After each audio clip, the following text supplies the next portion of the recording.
The one is that Karl Popper's critical rationalism, a system for production of knowledge. This is because knowledge is generated in order to solve specific problems and tested by its implications. This means that we can never prove knowledge to be true, but only falsify it. The second argument is that only falsifiability allows for knowledge to be able to evolve. This is because we deal with a specific problem situation which then creates new tentative theories. These theories are eliminated through error elimination and made more applicable to the problem situations at hand, granting us more knowledge. The third argument is that when we are faced with two competing truth claims, we should prefer the one that is more capable of being falsified, even if it's less likely to be true. This is because it's impossible to know whether a specific statement is true or not, which means that the only way in which we can refine our knowledge is to have it be falsified in the first place. The fourth argument is that beyond its hallmark, its falsifiability is tested by its implications. The plain text. The United States federal government should pass the Employment Non-Discrimination Act of 2013. Again, the United States federal government should pass the Employment Non-Discrimination Act of 2013. The solvency.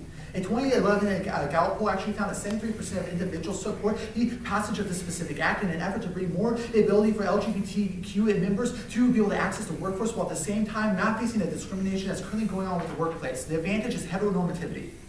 The arguments that there are structural barriers and forms of discrimination against those who are not under the idea of heteronormativity. The first argument is that 29 different states allow for an individual to be discriminated against based upon their specific sexual preference. The second argument is that transgender individuals are able to be targeted by businesses and fired within 33 states. The third argument is that multiple studies have found that 43% of individuals who are not heterosexual have actually been targeted by some form of discrimination with the workplace. This can either be because they were fired or were being told by their bosses as well as our employees that the way in which they orient themselves is problematic and should be discouraged in the future. The fourth argument is that 90% of all individuals who are transgender are informed that they should be leaving the workplace because of the fact that it brings other individuals discomfort for them to be around. The fifth argument is that this has included over 30% of individuals who are actually heterosexual or abide by these different norms, who are actually isolating ways in which that there's a form of discrimination that not only is indicative of a structural barrier against these individuals, but also is trying to be forced upon them in which they are being told by their bosses that they need to be able to support these policies and support these types of norms in order to be able to make the workplace much better. The sixth argument is that Bindi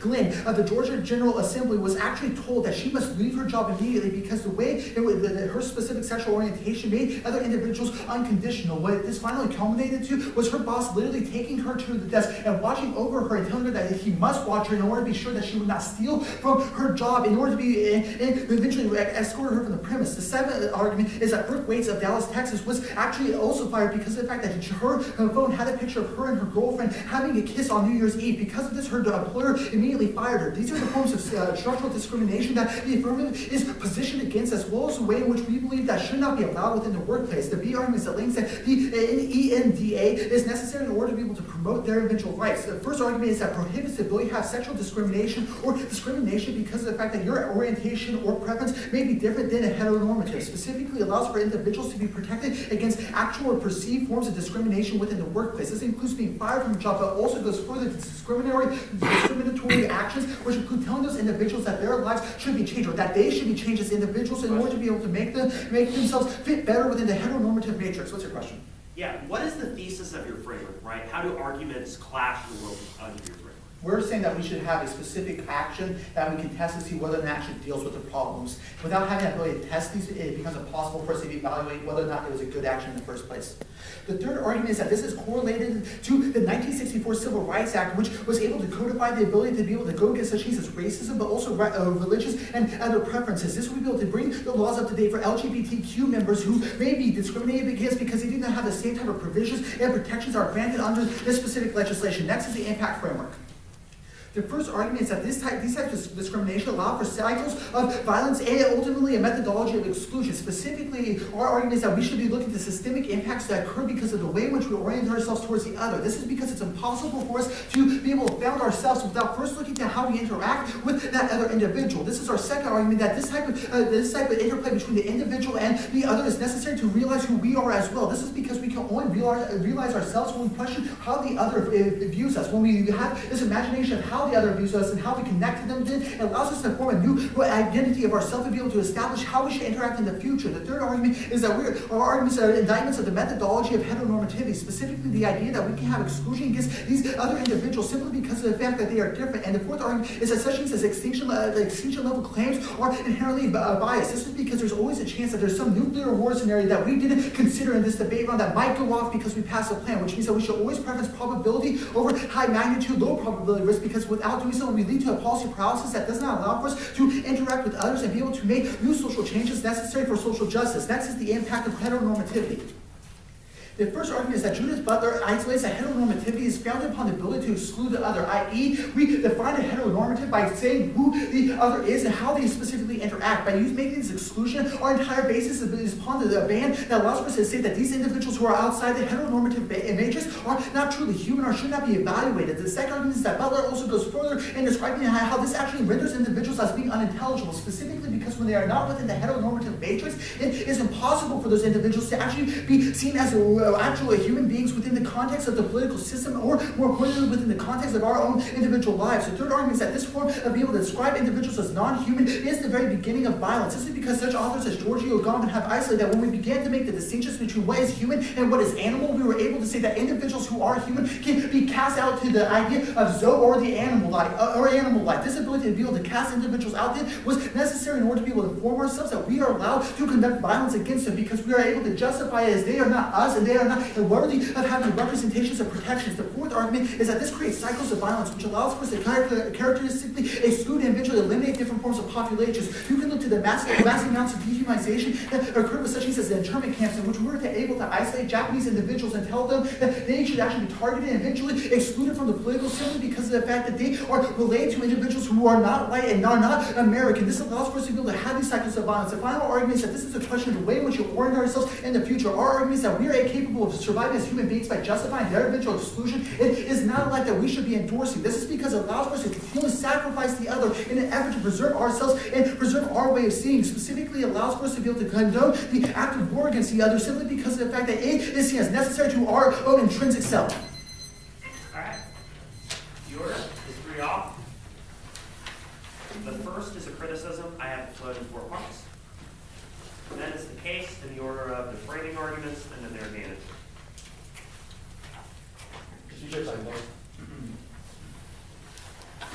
Alright, so it's one criticism, 2 more off, and then take the order? Yes. Okay.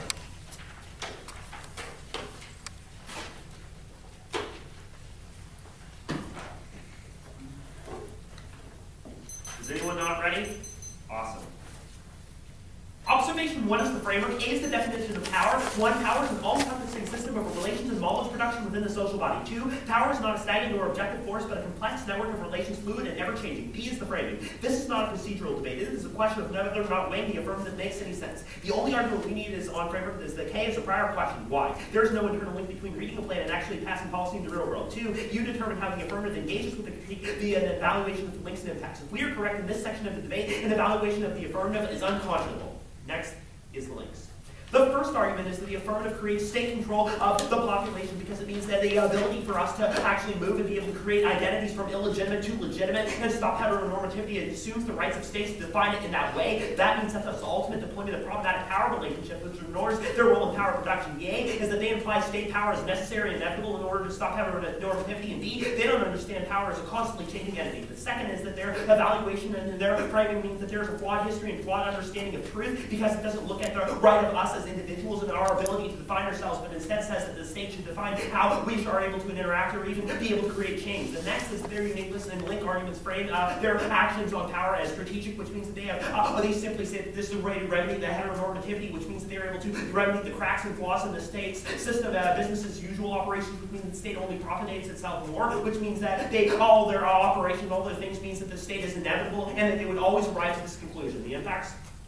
First is they have a system where individual agency and meeting becomes impossible. The A is only one value of one person can only be understood in relation to how it maintains the current population structures, which means every population becomes potentially disposable. B, our argument is even the government could commit a genocide tomorrow, but they may be able to. C is that we cannot locate ourselves, which means there's no value in life and no meaning, because we only see ourselves as how the power defines us, for example, as worker bees, not as individuals with any sort of agency. The second is the affirmative will always find new versions of the act. The harms become inevitable because of the constant expansion of power. The active power relations pushed us to the brink of the problems and of destruction of value of life, as they indicate on the story of their advantage, which means power is uniquely strategic, which means that all life is subjugated in the pursuit of power. We look specifically to settlements, we look to problems in Iraq where we try to remedy the problem of power with more power, and specifically to more legislation in order to actually provide heteronormativity, which is only the relations of power itself that creates these problems. Additionally, this complacency with power makes all war inevitable, because it means that mass populations are mobilized to wage these sort of wars and do whole-scale slaughter, because people no longer have any sort of agency and are simply defined as power relations define us, which means they are simply mobilized for whole-scale slaughter, which means that is always going to mean that populations become disposable, bodies are simply disposable, they are not able to participate in the system in a world where they're simply mobilized for war rather than actually having an individual agency. Means that no question of heteronormativity can even happen in a state of power. The alt reject the plan as a method of investigating the most power presented in the PMC. Reject the plan as a method of investigating the most power presented in the PMC. Here's the text. Text and status. Conditional. Solvency.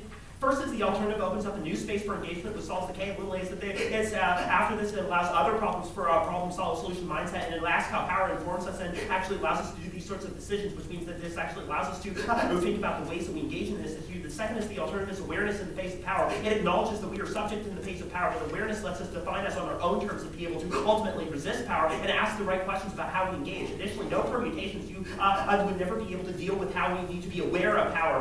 We have to enact a K against something and in opposition to something, which means that we have a unique place of tension. The permutation always disrupts the style. Next is the counterplan. The United States federal government should pass the employment, exempting the section that USFG should pass the Employment Act, accepting the section that exempts corporations, associations, educational institutions, or institutions of learning, or society that is exempt from religious discrimination provisions of Title VII of the Civil Rights Act of 1964. The United States federal government should pass accepting the section that exempts corporations, associations, educational institutions, or institutions of learning, or that is exempt from religious discrimination provisions of Title VII of the Civil Rights Act of 1964. Funding and enforcement of enrollment needs. The solvency. Our argument is that this specific plan still allows for religious exemptions, which means that heteronormativity still happens and populations are still become devastated because it says that for religious reasons somebody could be exempted from this, which is always problematic when we are simply picking out of this specific exemption. The permutation makes no sense, because as long as it includes this regulation in this word of the exemption, that is going to be problematic. Next is the net benefit. A is the uniqueness. The current version of ENDA does not apply to any institution or society that is exempted from the religious discrimination Title VII of the Non-Discrimination Act. That means no school, church-sponsored school or organization needs to have this applied for them. The B argument is that they pass ENDA with this. The C is that this is going to be bad because it allows the persecution of LGBTQ people to occur in these institutions and turns the entirety of case, because there's huge amounts of heteronormativity. People are uniquely harassed. We'll get on case why this is uniquely worse for them. And additionally, this is a devastating blow for LGBTQ groups, because these equal groups have been pushing against the current legislation of ENDA and the status quo and don't like this because there are these exemptions, and plan stifles their cause because more legislation does not get passed in their favor, which means they're masking the problem of heteronormativity and employment discrimination has been resolved, when in reality that it hasn't. The framing. They say that they should be able to test the problems, but they fail to test for a few reasons. The first is that they do not see power and how power defines us. As prior questions for people to even be able to find agency or find value in the word with heteronormativity. And two is that they fail to test because they are not stopping the problem of this exemption for religion, which is problematic and devastating. They say you should be able to prefer falsifiable arguments. The first argument is that if we prove their arguments are problematic and that they are not solving for heteronormativity, we should win. And second, you should always be able to vote on intuitive arguments that make logical sense in the world without evidence in parliamentary debate. It becomes a question of how we're best able to engage and prove sorts of things, which means if we're winning the persuasive arguments, then we should win the debate. Heteronormativity. Quick question. Yeah. What is the interaction of the counterplan text with the question of power and how it forms us as individuals? There isn't one. These are two different conditional strategies. Okay, so the counterplan probably does link to the criticism. Whether or not it does, we are guiding the way the affirmative engages in tests. And what's the difference between the affirmative and the counterplan? I'm going on. The heteronormativity. Our first argument is that power makes heteronormativity inevitable because people are only defined as their role as state, which means they're disposable. Additionally, heteronormativity is going to be inevitable. The first argument is that red states are always restricting the rights of gay rights, gay ability to actually pass marriage and other policies, which means they're uniquely limited there. The second is that this is problems in the culture of people being otherized jokes and other discrimination against these populations and toward heteronormativity. Additionally, our argument is that this continues as worse in religion. It's only worse because of religion telling you what you should believe in. It becomes the fundamental hierarchy of values and things, which means that if you believe heteronormativity is good and your religious institutions are telling you that, you begin to believe that for yourself, which means their impacts become inevitable. The next argument is the link term, which means that that means that there's going to be this is seen as abandonment for the people, which means they're always reduced to despair, reduced to these sorts of systems, which means they are subjugated and violent life is destroyed, and it provides a justification for these problems to occur. The next argument is the link term that it galvanizes religious institutions to persecute people because they see that we are not actually dealing with these sort of issues, not dealing with religious institutions, that they believe they can get away with more because they're receiving a free pass from the government to discriminate, which means that they would always jack up that in order to offset any sort of action against heteronormativity. Additionally, you say the impact level in solving cycles of violence. The first argument is we always solve back for violence by reevaluating power, and the power always motivates us for violence and destruction. The second argument is that this pick solves 100% of the affirmative and avoids a sort of exemption, which means it's always going to be preferable in a world where you're able to stop heteronormativity, but also be able to stop it in the religious sphere as well. It means that it is always uniquely going to be preferable. The thesis of the counterplan is that there's this exemption that happens as part of the specific plan. Our argument is that we get rid of this exemption, which means that religious institutions and other groups are subject to the same level of scrutiny, which means that they cannot use these reasons as a means for discriminating against people, which is always devastating.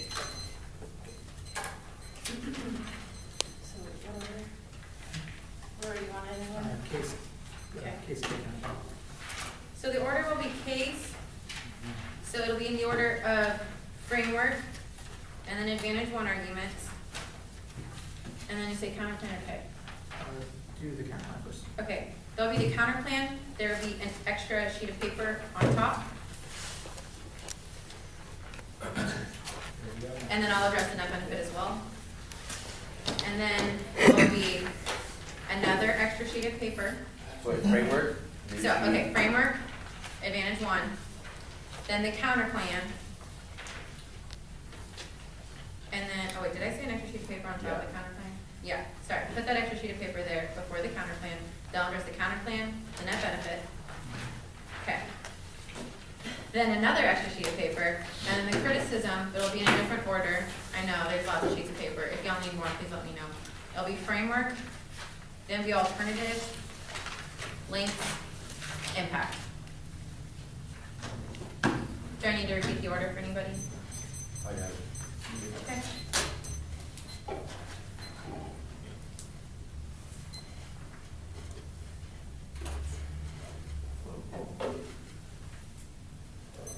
The first argument on the framework is to say that the critical rationalism does not allow us to see power, but this is simply misunderstanding critical rationalism. Critical rationalism says that we should test the specific implications of the power, and the best way to deal with the material conditions of power structures. Our argument is that the affirmative fundamentally change the power structures and also the material conditions. That only happens in the world of falsifiability. Our argument is that the alternative does not allow for critical rationalism because it's not falsifiable, because you do not test the implications of rejecting the affirmative, which is a non-falsifiable action. That is the reason why we are head of knowledge evolution. The next argument is that you say that you don't have the ability to stop this. I'll get on to the criticism proper. Extend the process solvency. On advantage one, you say that power is inevitable. Yeah, that's probably an indication as to why we should try to change the power structures and also the material conditions. This is reasons why Reformation is going to be better than Revolution. The next argument is that you say that turns this is a band-aid. I'm not quite sure what the impact of this means. It's probably an indication as to why the affirmative irrevocably changes the message of what is happening in the status quo. In a world where we change the message, our argument is that at least a butterfly effect happens. That does not happen in a world of the alternative. Your next argument says that this galvanizes religious institutions. You don't make any backlash arguments or any impacts. It's probably an indication that we are ahead of the solvency base, especially when we are in the uniqueness debate that says that there are multiple studies that say that there is discrimination happens status quo, which is an indication as to why you should not weigh the religious institutions, backlash arguments in a world where you don't allow for discrimination to keep on happening. You say that we need to be reevaluating our power. Our argument is that the best route to reevaluate power is only in the world of the affirmative, because we allow for changing the structural barriers that are discriminating these people. They are also conceding 100% of our respect framework that the method of exclusion is what allows for the justification of other violence, and this is a question for orientation in a world where your role is valid. What does that mean at the end of the day? It's probably an indication as to why you should vote for the team that best orients itself to breaking down the power structures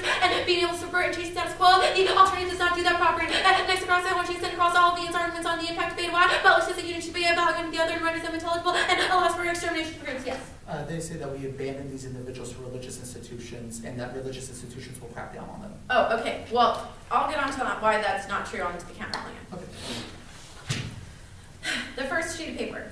The first argument is that pigs are bad for a few different states. The interpretation of the negative does not get a plain inclusive counter plan on a single legislative topic. I'll repeat the negative is not entitled to a plain inclusive counter plan on a single legislative topic. These debate elections, they do not reason for what is this ground. It's not good because it pigeonholes the app. Also, as infinitely aggressive case that they could pick out of multiple different pieces of legislation. Probably indications why we are ahead. The next is the voters. This is a justification for permutation because they only want to check back on a piece of affirmance. And also, it's a priori issue validates competing interpretations because it allows the judge to list a good way around. Next one, the counter plan. You see that this still allows for a heteronormative matrix and that you don't get the permutation.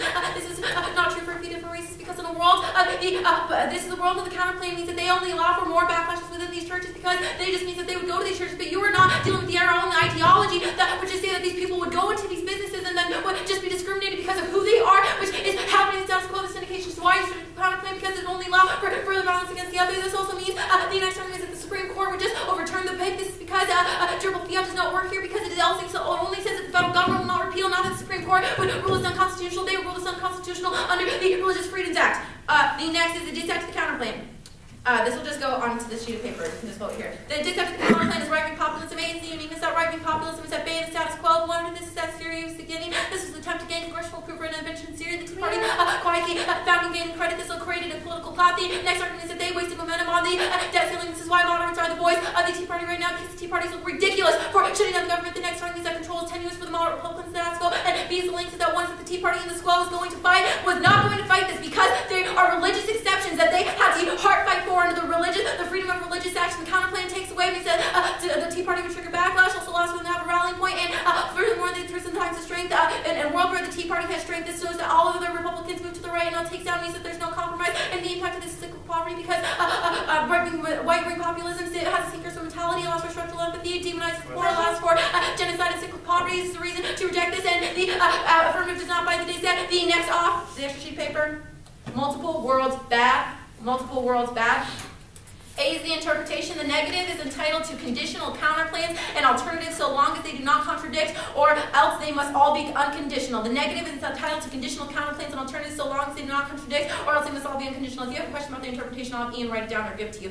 But because the voters say do not reach the purpose of this one, this is because contradicts and advocacies means that they have to answer this on another sheet of paper. They also feed the position on another sheet that skews empty arguments and provides the MO with new extrapolations of how to resolve these other issues. The next argument is for predictability because allowing contradicting strategies excuse capacity for the opposition blocks. They literally get to change the entire role of the debate, and that is the advocacy that they go for. The next is onto the next argument is limits. This is a priority because allows for the best contradiction.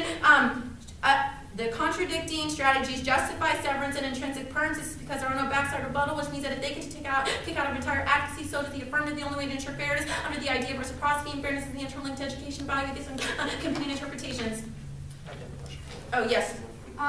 Okay, so Quickly, I have 2 minutes. okay, so what is your disadvantage? Like, what is the plan that the Tea Parties are going to? Tea Party freaks out because you take away religious freedom. You're gonna freak out about what? On to the framework.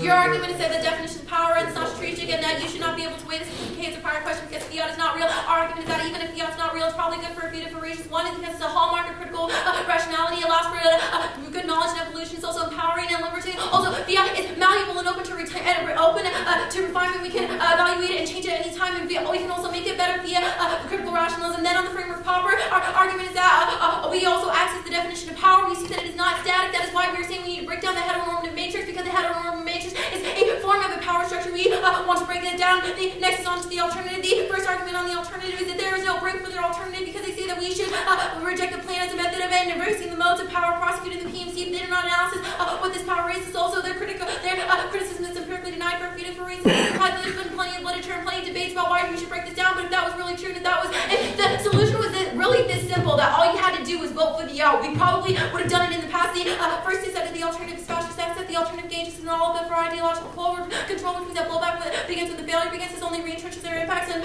also, you want me to do Durkheim? Or permutations? Permutations. Okay. Permutations that go on the alternative.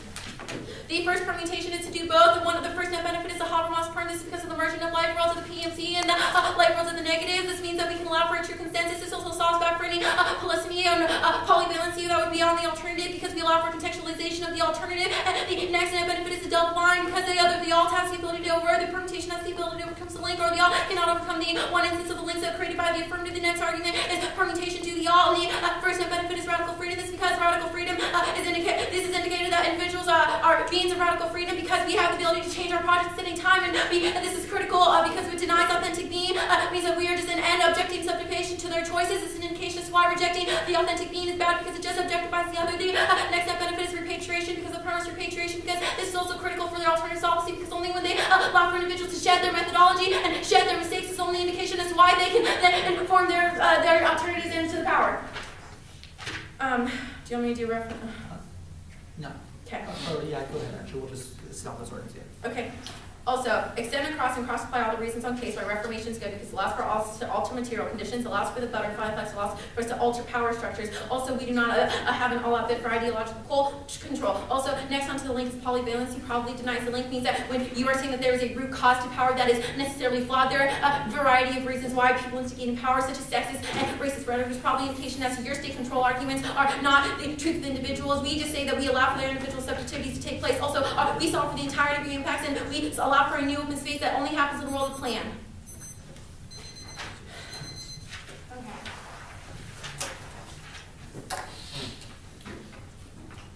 First, we are going to have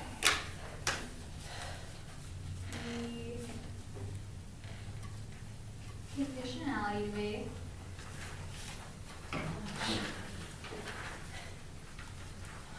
And then the picks debate. I'm sorry, can you repeat this? Yeah. The conditionality debate, and then fixed debate, and then the K. In LC order or the same order? Sorry, say that again? What order is it going to be in? Same order. As? Or that's the LOC. Same order as the LOC. Oh. And then we will have the counterplan and the net benefit. Based on the bottom. It's in the half framework and then the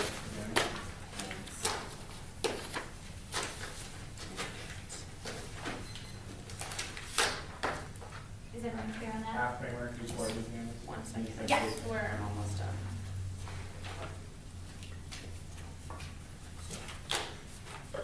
Multi-world picks, framework links, impacts, all of the criticism, counterplan, net benefit, case and order.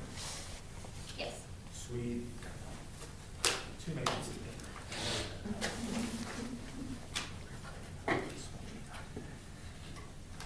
Okay.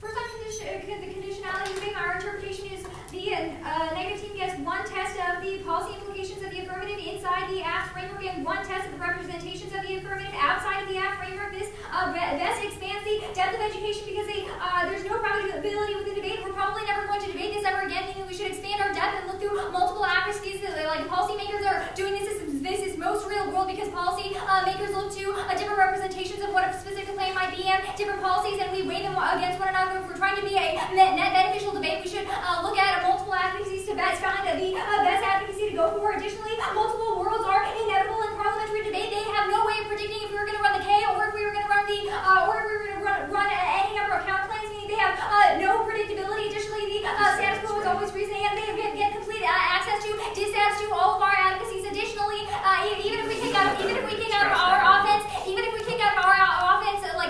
we're kicking out just as much offense of theirs as we are theirs. What was that? No, they don't get dissats to all our advocacies, right? They get dissats to ones we go for. Right, but they still get access to all of the dissats. We're not kicking out of the entirety of our case, and they still get access to offense in the round. Additionally, etc. So this is the most real world education, and this is completely fair. Additionally, arbitrary rules are bad. There is absolutely no reason to vote against this. And she says that this is infinitely regressive, but we tell you that parliamentary debate inherently is infinitely regressive. We could critique or do absolutely anything in parliamentary debate. And is that all I need on it? I think so.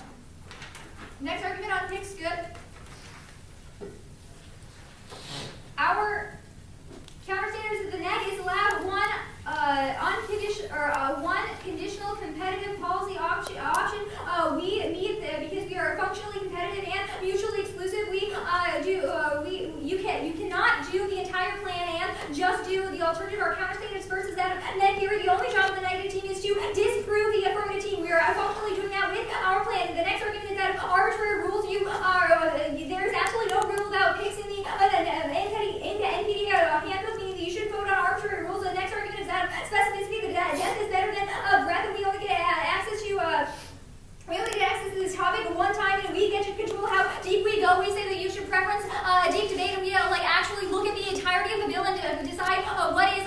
good and what is bad about that particular bill, and that is the only way. Additionally, they basically force us, if we don't get access to this pig, they basically force us to say that heteronormativity is good. That is not fair ground for us, and you should vote on fairness for this reason. The next argument is to summarize on an analysis about how this is real-world policymakers propose different legislations with different versions and pick out different types of things. So this is what policymakers do. Additionally, it encourages us to research and actually read the bills that we're voting on and know specific information about them and look at the things that might be actually problematic in their whole versions of the text and Question, what?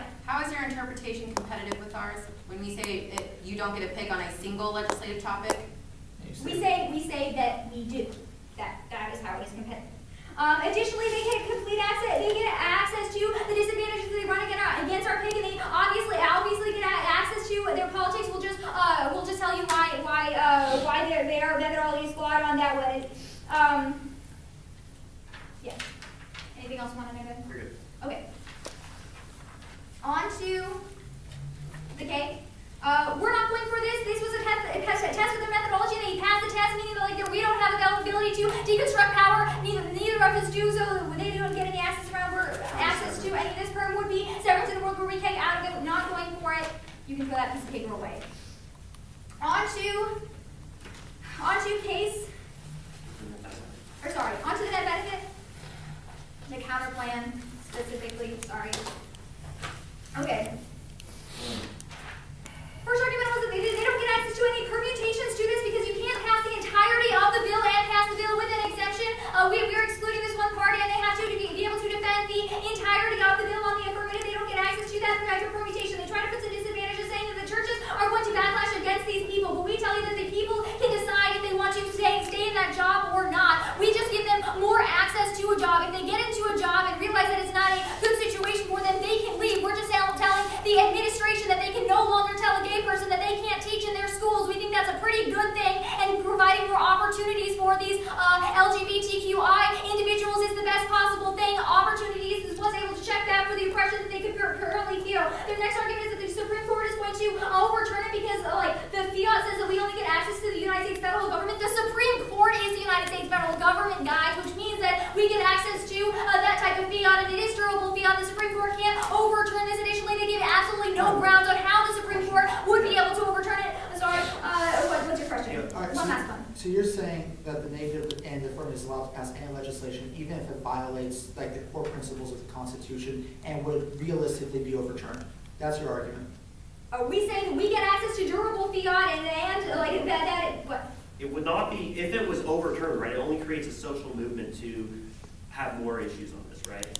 Sure, but we say that we get access to durable fiat as the negative team. On their disadvantage, they give you absolutely no bills on what the Tea Party would vote against. Additionally, there is any reason why the Tea Party would vote against ours is just another reason why they would vote against theirs, meaning that if there's any type of politics scenario here, they would bite it with their ass just as much. The Tea Party is against this and is against all of this legislation in the status quo. That's why we wouldn't have it. That's why it isn't passing right now, right? If the Tea Party and the GOP were on board with the plan right now, you would vote neg on presumption, right? Because it would be passing in the status quo. We say that they are against the bill, so if the Tea Party is going to ever backlash against this, they would backlash against the plan as well. Tea Party is such a small group, right? They don't have representation with the broader Republican Party. Additionally, the Tea Party doesn't have broad representation with the Republican Party. You can see the brinkmanship that they were trying to play during the debt ceiling debate, meaning that they're losing legitimacy in the status quo, meaning that they're not going to be able to make any type of massive movements towards doing anything. Additionally, even if they read some sort of particular tick scenario, I didn't hear it, and it wouldn't answer it for me. So don't let them go for any type of particular limb scenario or any access to impacts because they didn't flesh it out and they didn't give me an opportunity to understand what they were saying. What? Supreme Court doesn't overturn because there's a better separation of church and state, right? It says that the religions can't interfere in the workplace in the state, right? Okay, yeah. Additionally, we would tell you that the state can't interfere with religious institutions, etc. That's what Ben just said about how the Supreme Court isn't going to rule this back, and I really want to hone on that we get durable fiat. The Supreme Court is part of the federal government, and the federal government is allowing this to happen. The federal government can't overturn it. Okay, on to the net benefit. We tell you that minority rights must be protected in every single instance. If you allow for discrimination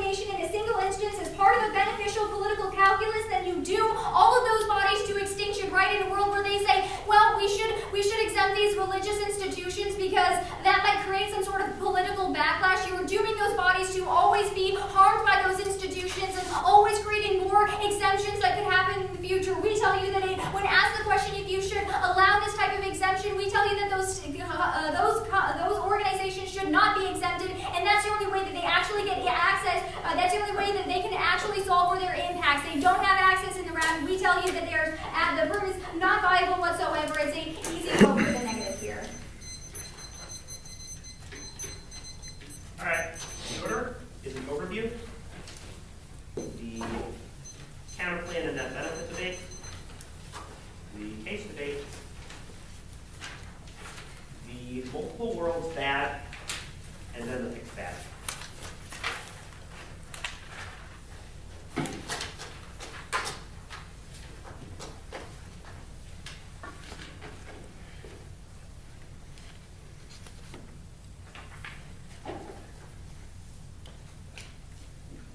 Is anyone not ready? Awesome. Allowing religious exemption only creates the very disparities and only makes the heteronormativity debate worse, which means when we are winning on the net benefit and when we are winning on the procedural debate, you always vote negative on the net benefit. I think Stormy does an excellent job indicating that there is no access to the perm because you can't pass something that does an exemption and do the plan in the first place. They don't do a perm, do the counter plan, but they don't even articulate how this perm would function. This perm functionally makes no sense, which means there is no propensity to vote on it, and you would vote on the counter plan alone. Additionally, when this does everything that the AF does with its exemption, no reason to want to do the permutation, no benefit to the permutation in the first place. Additionally, they will go for arguments indicating that it's unconstitutional. They will not get this for a variety of reasons. First, we say when we're actually examining the implications, those sorts of things, that it means that durable fiat means that we're able to ensure that this passes the federal government three branches, which includes the Supreme Court, which includes that it is going to be constitutional. This is fiat we should be able to get access to because it allows us to educationally engage in the ground. Additionally, it would actually allow for better separation of church and state because it means that the religious institutions would not be able to affect the state laws, to affect the state policies, be exempted from state policies, and be able to actually say you can't have the job, you can't be able to engage because of the heteronormativity and because of the views that you have. Indicates that there's only a propensity for this to actually create a better separation because the state states that religions can't interfere in the spheres, means that there's no propensity for this to overturn, means that you get no access to this argument. Also means that we're able to create a better move, create a better understanding because we're actually going to resist the system. On the disadvantage, they don't even articulate what the specific legislation is, and even if they did, I don't think that they're winning any sort of uniqueness because the Tea Party is such a small faction of the Republican Party, they do not have much influence. You look specifically at Ted Cruz and others, which are laughable and which are grandstanding status quo indicates their propensity to do this, and you can see arguments indicating that Republicans absolutely do not like this legislation. They don't like this sort of idea of equality, means that whether or not includes the religious exemption simply doesn't answer, and that is not a delineation that I make, which means that you would always vote in the impacts of turning case and always devastating these sort of groups because they don't get any sort of access to engage anymore. It looks like the problem is solved and there's no propensity for them to engage. That is always going to be devastating for you. That means we are always able to solve 100% of case, and there is no articulation as to how this framework excludes the negative from being able to engage in this. You say heteronormativity is bad and it creates problematic movements. We are always able to solve that fact because we are able to create a better understanding that also means that people are not devastated in the world of religious institutions. Extend the Hall of Hope argument. Yeah, extend the Hall of Hope argument indicating that it makes people believe that they are creating change and not doing so in multiple worlds. I think that we're going to win fundamentally in both procedurals because we expand education in the round. Education is ultimately why we do debate in the first place. It's why programs even come here. Without education, there's no reason for groups to participate and people to even come and do debate. Additionally, education allows us to actually deal with the heteronormativity, deal with fundamental issues, and be able to solve them in the best, which means that we are ahead on education on both issues. Stormy indicates that you're able to expand depth of options because we are actually allowing us to function within the lens that they do, and even outside it, which indicates we're able to engage in multiple perspectives and go deep into this topic, which is a unique opportunity for us to deeply engage rather than just one advocacy, which would not allow us to engage in multiple perspectives and understand the true implications of this action. Additionally, we win arguments that indicate that multiple worlds are inevitable, right? When we have disadvantages, we have other policies, we have different amounts of arguments that always influences worlds, always creates different worlds, and our ability to create and craft two different worlds is always going to happen, and always means that the arguments that we go for end up shaping the world that we ultimately do. Debate is a fundamental question of how we are able to resolve certain worlds, better understand which two worlds are happening in the first place, which means that there is no attestation of fairness, which means that we are always going to be key to education claims, and we are able to be predictable because this is what real-world policymakers do, which is always preferable. That means we also have a fixed bag thing because we are always able to beat a specific policy and actually disprove the half. Additionally, these arbitrary rules are never going to be preferable, and this allows us to actually deal with real-world policymakers, which is always going to be preferable, always better for education because it looks at how real policymakers do things. Real policymakers ask questions, and you are always able to access offense against this argument, which indicates that there's no loss there. Additionally, that would always make us have to run morally reprehensible arguments saying that heteronormativity is good. We say that heteronormativity is bad, but we want to engage it in the best format. Indicates that there is no propensity to even be able to solve for any impacts, and that mindset in that world, which means at the end of the day, you vote negative because you're the only way to solve that for heteronormativity in the religious area. Okay. All right. There was too many pieces of paper in this debate. We'll just talk about multiple worlds. Is everyone ready? Okay. And also, if you want to have a sheet of paper to the side, it will be a quick overview to this position.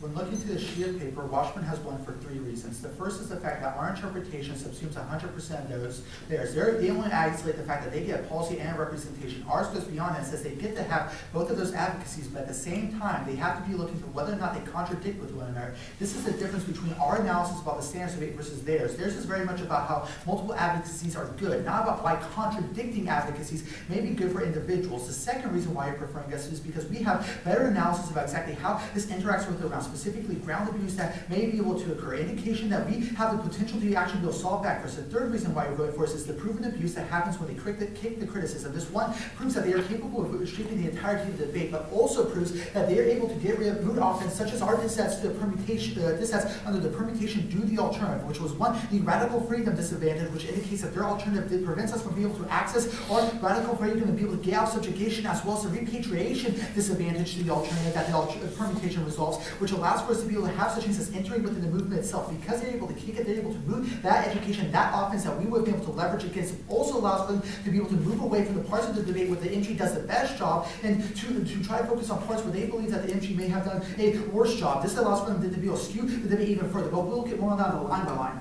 With interpretations, as I point out, our interpretation subsumes theirs. They get to have both, which means that we solve all their ground claims about how we should have this education. On their depth versus breadth, they're reading the wrong argument. If you're about depth in the debate, you probably don't want multiple worlds because it's not an in-depth discussion. There's multiple sheets of paper which expands the breadth of the debate. Also, your analysis about how this is more real world because must have multiple policies is just wrong. I doubt you see a single Congress member who says we should pass a specific piece of legislation, but at the same time, that legislation is bad. Contradicting advocacies are not real world. However, multiple advocacies may be. So if you were to read 2 different counterplans that did not indicate that the error counterplan should not be passed, then you would be able to get game on this. But we are winning that this is more real world for us. You are also continuing our analysis that the multiple worlds necessarily allows for a decrease in our overall ground and be able to discussion of these. This is because any type of analysis that we give on one sheet of paper is able to be extended to another sheet of paper to allow them to get more leverage off it. Specifically, they're able to extend arguments such as biopower is inevitable to be able to get more leverage on the idea that religious organizations may not be able to be combated unless we take a strong stance on them by getting rid of their specific exemptions on the multiple worlds via counterplans. One, you're not misunderstanding. Our argument is not multiple worlds specifically, but the contradicting multiple worlds is what is a problem. The second argument is multiple worlds is not necessarily inevitable, specifically because the multiple worlds that we're isolating does not have to happen in a world where you only read one counterplan and the status quo. This allows for us to be able to analyze the world of counterplan versus the world of status quo, which allows for us to have a much more in-depth discussion. Also, is an indication that ability to have multiple things such as disadvantages, and this is not create a new world. This is about a discussion of the advocacy tax, not a discussion of the disadvantages. The disadvantages and the criticism until the alternative is all discussion of the world, how it is, and how it's operated, which means that it's not multiple worlds, it's just different views on the same world. On the offense as well as this has to do with the arguments that we go for. This still, they concede the fact, however, that we lose the offense on their specific advocacies that they do not go for. Proven abuse them for us because they indicate that we only get to access the arguments that they choose to less access. Indication as well as why we do lose such things as the limit standard that we access our third standard that what limits best. No analysis about why this is not true. It's necessary for us to be able to deal with such things as having firmer ground for the AMG as well as the PMR to be able to leverage against them. The next argument they make is arbitrary rules. One, no analysis about what the bright line of arbitrary rules even is. There is no analysis about how exactly this interacts with the rest of the debate. Also, all this work is on the PICS page, so no reason to extend this across. The second argument is that arbitrary rules is not true. We give a very specific rule, which is that you get conditional countenance on alternatives so long as they do not contradict. This is not arbitrary. That can be wishy-washy applied, but must be based upon the analysis of around probably indication that we're able to get there when we have isolations of different forms of abuse that actually occur. The third argument is that you do not do work from be able to determine whether or not arbitrary. Specifically, our limit standard is probably an indication that we are necessary to get rid of arbitrary rules because what limits most allows for less arbitrary rules in the future. The next argument I make is that infinitely regressive does not matter because it is always infinitely regressive. This was on the PICS page. No analysis about how infinitely regressive links to our specific interpretation that we're going for. The PICS badge, you are correct. Infinitely regressive on that page does not matter. On the MG sheet that Elaine read, they concede that ground with contradicting advocacies, we lose offense against them, that this provides AMO with new extrapolations on how they resolve the error issues, such as the fact they get to blow up a counter plan as opposed to deal with the critique debate where Elaine spends almost 3 minutes of her time in the MG. They will also concede the predictability because it's necessary for the MG to be able to set up a PMR collapse that makes conscience sense with the rest of the debate. And where were they able to change the format of the debate by choosing an entirely different world? This means that the PMR must change also the way everything is framed. Such things as the permutation due to the alternative does not make sense in a world where the alternative does not exist in the first place. On the voters. No analysis that you don't vote without real abuse. They've also seen competing interpretations, which means our interpretation subsumes their ground, accesses it better, and more importantly, solves all of their offense against it. At that point, it's an easy battle for Washburn JM, especially when we have proved at least 2 to 3 different instances of proven abuse, as well as the fact that the entirety of their criticism acts as abuse as well.